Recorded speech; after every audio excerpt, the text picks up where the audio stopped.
ಇವಾಗ ನಾನೊಬ್ಬ ಡ್ರೈವರು, ನಾನು ಟೌನರ್ ಬಳಸ್ತಾ ಇದ್ದೀನಿ. ಸುಮಾರು ದಿನ ಕಸ್ಟಮರ್ಗೂ ಮಾಹಿತಿ ಕೊಟ್ಟಿದ್ದೆ. ಇವಾಗ ಕಸ್ಟಮರೇ ಯಾರು ಬರ್ತಾ ಇಲ್ಲ ಟೌನರ್ ಅಲ್ಲಿ. ಅದು ಪ್ರಶ್ನೆ. ಕಸ್ಟಮರ್ ಬುಕ್ ಮಾಡೋ ಜಾಗದಲ್ಲಿ ನಾವಿದ್ರೆ ನಮಗೆ ಬರುತ್ತೆ, ಕಸ್ಟಮರ್ಗಳು ಬುಕ್ ಮಾಡೋ ಜಾಗದಲ್ಲಿ ನಾವಿಲ್ಲ ಅಂದ್ರೆ ಇಲ್ಲಿಂದ ಬರುತ್ತೆ. ನಾನು ಒಂದು ತಿಂಗಳು ಆನ್ಲೈನ್ ಅಲ್ಲಿ ಇದ್ದೆ, ನನಗೆ ಒಂದು ಬುಕ್ಕಿಂಗ್ ಬಂದಿಲ್ಲ. ಒಂದು ತಿಂಗಳು ಆನ್ಲೈನ್ ಅಲ್ಲಿ ನೀವು ಯಾವ ರೋಡಲ್ಲಿ ಇದ್ರೆ ನಿಮ್ಮ ಹಣೆ ಬರೋಕ್ಕೆ ಆ ಜಾಗದಲ್ಲಿ ಯಾರು ಬುಕ್ ಮಾಡ್ದಾನೆ ಇರ್ಬೋದು, ಯಾರು ಗೊತ್ತು.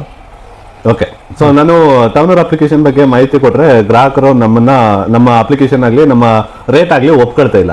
ಯಾವುದೋ ಒಂದು ಅಪ್ಲಿಕೇಶನ್ ಬುಕ್ಕಿಂಗ್ ತಗೊಂಡಾಗ ರೇಟ್ ಕಡಿಮೆ ಇರೋ ಜಾಗದಲ್ಲಿ ಅವ್ರನ್ನ ನಾವು ಕೇಳಕ್ ಹೋದ್ರೆ ಅವರು ಕಡಿಮೆ ಇರೋದನ್ನ ಒಪ್ಕೋತಾರೆ ಹೊರತು ಜಾಸ್ತಿ ಇರೋದನ್ನ ಯಾಕೆ ಒಪ್ಕೋತಾರೆ? ಮತ್ತೆ ಗ್ರಾಹಕರು ನಾವು ಟೌನರ್ ಅಪ್ಲಿಕೇಶನ್ ಅಂತ ಹೇಳಿದಾಗ ನಾವು ಮೋಸ ಮಾಡ್ತಾ ಇದೀವಿ, ಸುಳ್ಳು ಹೇಳ್ತಾ ಇದೀವಿ ಅಂತ ಫೇಕ್ ಅಪ್ಲಿಕೇಶನ್ ಅಂತ ಹೇಳ್ತಾರೆ. ಅದಕ್ಕೆ ಸಂಬಂಧಪಟ್ಟ ದಾಖಲಾತಿನ ಗಾಡಿಯಲ್ಲಿ ಇಟ್ಕೊಬೇಕು, ಅದನ್ನ ಅವ್ರಿಗೆ ತೋರಿಸ್ಬೇಕು ಫಸ್ಟ್ ಆಫ್ ಆಲ್. ಅಲ್ಲ, ಇವಾಗ ನಾವೇ ಫೇಕು ಅಥವಾ ಅಪ್ಲಿಕೇಶನ್ ಫೇಕು ಅಂತ ಹೇಳ್ತಾರೆ. ಇದಕ್ಕೆ ಒಬ್ಬ ಚಾಲಕರಾಗಿ ನಿಮ್ಮ ಅಭಿಪ್ರಾಯ ಏನು? ನಾನು ಫೇಕ್ ಅಲ್ಲ ಅನ್ನೋದಕ್ಕೆ ನನ್ನ ಡ್ರೈವಿಂಗ್ ಲೈಸೆನ್ಸ್ನ ಕರ್ನಾಟಕದ ವ್ಯಾಲಿಡ್ ಇದನ್ನು ತೋರಿಸ್ತೀನಿ. ನನ್ನ ಅಪ್ಲಿಕೇಶನ್ ನಾನು ಬಳಸೋದು ಫೇಕ್ ಅಲ್ಲ ಅನ್ನೋದಕ್ಕೆ ಆ ಸರ್ಕಾರದ ರೇಟಲ್ಲಿ ಅದು ಬಿಲ್ ಬರ್ತಾ ಇದೆ, ಅದಕ್ಕೆ ಮೀರಿ ಏನಾರು ಅದು ತೋರಿಸ್ತಾ ಇದ್ರೆ ಅದು ಫೇಕು ಅಂತ ಹೇಳ್ಬೋದು. ಸೊ ಆ ಥರ ಯಾವ್ದು ಇಲ್ವೇ? ಓಕೆ, ನಿಮಗೆ ನಿಮ್ಮ ಗಾಡಿಗಳೆಲ್ಲ ಓಲಾ ಓಬರ್ ಗಾಡಿಗಳು, ನೀವು ಯಾಕೆ ಓಲಾ ಓಬರ್ ರೆಗ್ಯುಲೇಟರಿಗಳನ್ನ ಫಾಲೋ ಮಾಡ್ತಾ ಇಲ್ಲ? ಬೇಕು ಅಂದ್ರೆ ನಮ್ಮ ಆರ್ ಸಿ ಕಾರ್ಡ್ ಚೆಕ್ ಮಾಡ್ಕೊಳ್ಳಿ. ಓಲಾ ಓಬರ್ ಗಾಡಿ ಆದರೆ ಆರ್ ಸಿ ಕಾರ್ಡಲ್ಲಿ ಅವ್ರದ್ದು ಹೆಸರು ಇತ್ತು ಅಂದ್ರೆ ಅವ್ರದ್ದು ಅಂತ ಒಪ್ಕೊಬೇಕು. ಇದು ನನ್ನ ಹೆಸರಲ್ಲಿರೋ ಗಾಡಿ. ಮತ್ತೆ ನೀವು ಯಾಕೆ ಓಲಾ ಓಬರಲ್ಲಿ ಬುಕ್ ಮಾಡಿದ್ರೆ ಬರ್ತೀರಾ? ಬುಕ್ ಮಾಡಿದ್ರೆ ಬರ್ತೀರಾ ಅಂದ್ರೆ ಅವ್ನಿಗೆ ನಾನು ಬಾಡಿಗೆ ದುಡ್ಡು ಕೊಡ್ತಾ ಇದ್ದೀನಿ, ನಾನು ಬುಕ್ಕಿಂಗ್ ಕೊಡು ಅಂತ ಹೇಳ್ಬಿಟ್ಟು ಅವ್ನಿಗೆ ಶುಲ್ಕ ಕಟ್ತಾ ಇದ್ದೀನಿ, ಅವ್ನು ಕೊಡ್ತಾ ಇದ್ದಾನೆ ಅಷ್ಟೇ. ಮತ್ತೆ ನಾನು ಈ ಟೌನರ್ ಅಪ್ಲಿಕೇಶನ್ ಎಲ್ಲಿ ರೇಟ್ ಕಮ್ಮಿ ಇದೆಯೋ ಅಲ್ಲಿ ಮಾತ್ರ ಬಳಸ್ತಾ ಇದ್ದೀನಿ. ಎಲ್ಲ ಡ್ಯೂಟಿಗೂ ನಾನು ಇದನ್ನು ಯಾಕೆ ಬಳಸ್ಬೇಕು?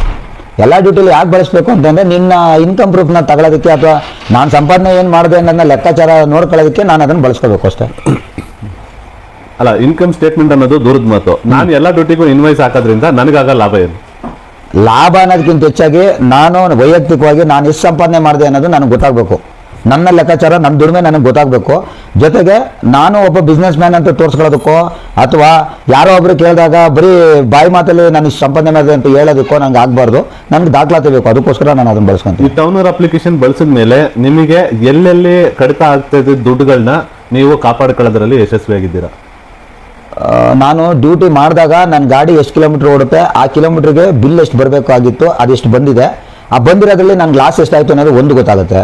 ಎರಡನೇದು ನಾನು ಲೆಕ್ಕಾಚಾರ ಈ ಏನು ಡೀಸೆಲ್ ಹಾಕ್ಸೋದಾಗಿರ್ಬೋದು ಅಥವಾ ನನ್ನ ಪರ್ಸನಲ್ ಖರ್ಚುಗಳೇನಿರುತ್ತೆ ಅದೆಲ್ಲ ಎಂಟ್ರಿ ಮಾಡಿದಾಗ ತಿಂಗಳು ಕೊನೆಯಲ್ಲಿ ನಾನು ತಿರುಗಿಸಿ ನೋಡಿದಾಗ ನಾನು ಎಲ್ಲಿ ದುಂದು ವೆಚ್ಚನ ಜಾಸ್ತಿ ಮಾಡಿದ್ದೀನಿ ಅನ್ನೋದು ನನ್ನ ಗಮನಕ್ಕೆ ಬಂದಾಗ ನೆಕ್ಸ್ಟ್ ಮಂತು ಅದನ್ನು ಕಮ್ಮಿ ಮಾಡೋಕ್ಕೆ ಸ್ಟಾರ್ಟ್ ಮಾಡ್ತೀನಿ. ಅಥವಾ ಅದೇ ಥರ ಗಾಡಿ ಎಷ್ಟು ಕಿಲೋಮೀಟ್ರ್ ಓಡ್ತು ಅದಕ್ಕೆ ಡೀಸೆಲ್ ನಾನು ಜಾಸ್ತಿ ಹಾಕ್ಸಿದ್ರೆ ನಾನು ಅವಾಗ ಇಮಿಡಿಯೇಟಾಗಿ ಆ ಸರ್ವಿಸ್ ಇದಕ್ಕೆ ಹೋಗ್ಬಿಟ್ಟು ಮೈಲೇಜ್ ಕಮ್ಮಿ ಆಗಿದೆ ಅಂತ ನನಗೆ ಅರ್ಥ ಆಗುತ್ತೆ, ನಾನು ಅದನ್ನು ರೆಡಿ ಮಾಡಿಸ್ಕೊಳ್ಳೋಕೆ ಅನುಕೂಲ ಆಗುತ್ತೆ ನನಗೆ. ನಿಮಗೆ ಈ ಟೌನರ್ ಅಪ್ಲಿಕೇಶನ್ ಬಳಸಿದ ಮೇಲೆ ಅಗ್ರಿಗೇಟರ್ಗಳಿಂದ ನಿಮಗೇನಾದರೂ ಕಿಲೋಮೀಟರ್ದು ಮೋಸ ಆಗ್ತಾ ಇತ್ತು ಅಥವಾ ಬೇರೆ ತೊಂದರೆ ಆಗ್ತಾ ಇದ್ದಿದ್ದು ಏನಾದರೂ ಅನುಕೂಲ ಆಗಿದೆಯಾ? ಖಂಡಿತ ಆಗಿದೆ, ಅದರಲ್ಲೇನು ಎರಡು ಮಾತಿಲ್ಲ. ಅದರಲ್ಲಿ ಏನಾದರೂ ಒಂದು ಎಕ್ಸಾಂಪಲ್ ಹೇಳ್ಬೋದಾ ನಿಮ್ಗಾಗಿರೋ ಅನುಭವ? ಕಿಲೋಮೀಟರಲ್ಲಿ ಮೋಸ ಆಗೋದು ಅನುಭವ ಅಂದರೆ ನಾನು ಪ್ರತಿ ಬುಕ್ಕಿಂಗಲ್ಲೂ ಏನು ಮಾಡ್ತೀನಿ, ನಂದು ಟೌನರ್ ಅಪ್ಲಿಕೇಶನ್ನ ನಾನು ಸ್ಟಾರ್ಟ್ ಮಾಡ್ಕೊತೀನಿ. ಪ್ರತಿ ಬುಕ್ಕಿಂಗೂ ಆದರೆ ಯಾವುದ್ರಲ್ಲಾರ ಬುಕ್ಕಿಂಗ್ ಬರಲಿ ಅದನ್ನು ಸ್ಟಾರ್ಟ್ ಮಾಡ್ತೀನಿ, OTP ಹಾಕೊಂತೀನಿ, ಇದೆಲ್ಲೂ ಸ್ಟಾರ್ಟ್ ಮಾಡ್ತೀನಿ. ನನ್ನ ಗಾಡಿ ಕಿಲೋಮೀಟ್ರ್ನೂ ಕೂಡ 0 ಮಾಡ್ಕೊತೀನಿ. ಕಾರಣ ಏನಂದರೆ ನನಗೆ ಈಗ ಕೆಲವೊಂದು ಸಲ ಕಸ್ಟಮರ್ಗಳು ಏನು ಮಾಡ್ತಾರೆ, ಅದು ಒನ್ ವೇ ಇದು ಬುಕ್ಕಿಂಗ್ ಬರ್ಬೇಕಾದ್ರೆ ಅಪ್ಲಿಕೇಶನಲ್ಲಿ ಒನ್ ವೇ, ಅದಕ್ಕೊಂದು ಎಕ್ಸಾಂಪಲ್ ಕೂಡ ಇದೆ. ಅದು ಒನ್ ವೇ ರೋಡಲ್ಲಿ ಅವ್ನ ಮ್ಯಾಪಲ್ಲಿ ತೋರಿಸಿರ್ತಾನೆ, ಒಂದು ಬ್ಲ್ಯಾಕ್ ಕಲರ್ ಒಂದು ಲೈನ್ ಇರುತ್ತೆ. ಆದರೆ ನ್ಯಾವಿಗೇಷನ್ ಹಾಕಿದ್ರೆ ಅದು ಒನ್ ವೇ ಅಂತ ಗೊತ್ತಾಗಿರೋದ್ರಿಂದ ಗೂಗಲ್ಗೆ ಅದು ಸುತ್ತಾಕೊಂಡು ತೋರಿಸಿರುತ್ತೆ. ಈಗ ನಾನು ಸುತ್ತಾಕೊಂಡು ರೋಡಲ್ಲೇ ಹೋಗ್ಬೇಕು, ನಾನು ಒನ್ ವೇಲಿ ಹೋಗೋಕ್ಕಾಗಲ್ಲ. ಸೊ ಅವಾಗೇನಾಯಿತು, ಕಿಲೋಮೀಟರ್ಗೆ ಎಕ್ಸ್ಟ್ರಾ ಆಯಿತು. ಆದರೆ ಆ ಯಾವ ಅಪ್ಲಿಕೇಶನ್ ಬುಕ್ಕಿಂಗ್ ಬಂದಿರ್ತೀನೋ ಅವನು ಫಿಕ್ಸೆಡ್ ಕೊಟ್ಟಿರ್ತಾನೆ, ನೀನು ಇಲ್ಲಿಂದ ಡೆಲ್ಲಿಗಾರ ಹೋಗು ಎಲ್ಲಿಗಾರ ಹೋಗು, ಒಟ್ಟಿನಲ್ಲಿ ಕಿಲೋಮೀಟ್ರು ಅವನೇನು ಸ್ಟಾರ್ಟಿಂಗಲ್ಲಿ ತೋರಿಸಿದನೋ ಅಷ್ಟೇ ಬಿಲ್ ಬರಬೇಕು ಅನ್ನೋದು ಅವನ ಇಂಟೆನ್ಷನ್ ಆಗಿದೆ. ಅದೆಲ್ಲ ನಮ್ಗೆ ಅರ್ಥ ಆಗ್ತೀವಿ. ಅದು ಗೊತ್ತಾದ್ಮೇಲೆ ನನಗೆ ತುಂಬ ಬೇಜಾರಾಗಿ ಅದನ್ನು ನಾನು ಆ ಒಂದು ಕಂಪ್ನಿಯವ್ರಿಗೂ ಪ್ರಶ್ನೆ ಮಾಡಿ ಕೂಡ ಕೇಳಿದ್ದೀನಿ ನಾನು.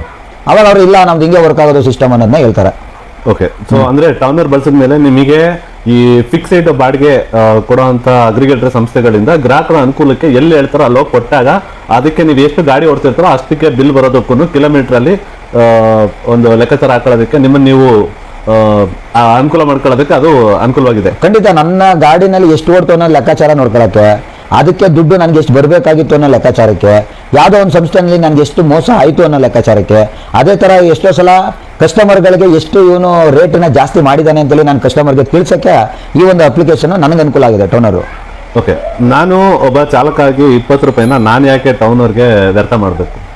20 ರೂಪಾಯಿ ಕೇವಲ ನಾವು ಟೌನರ್ಗೆ ಮಾತ್ರ ಕಟ್ತಲ್ಲ, ನಾನು ಬೇರೆ ಅಪ್ಲಿಕೇಶನ್ ಯಾವುದಲ್ಲಿ ಅವರು ಡ್ಯೂಟಿ ಕೊಡ್ತಾವೆ ಅಂತ ಹೇಳ್ಕೊಂಡು ಗಂಟೆ ಹೊಡಿತಿದೆ ಅಂತೇಳಿ ನಾನು ತಗೊಂತ ಇದ್ದೀನೋ ಅದಕ್ಕೂ ಕೂಡ ನಾನು 45 ರೂಪಾಯಿ ಕಟ್ತಾ ಇದ್ದೀನಿ ಒಂದಕ್ಕೆ.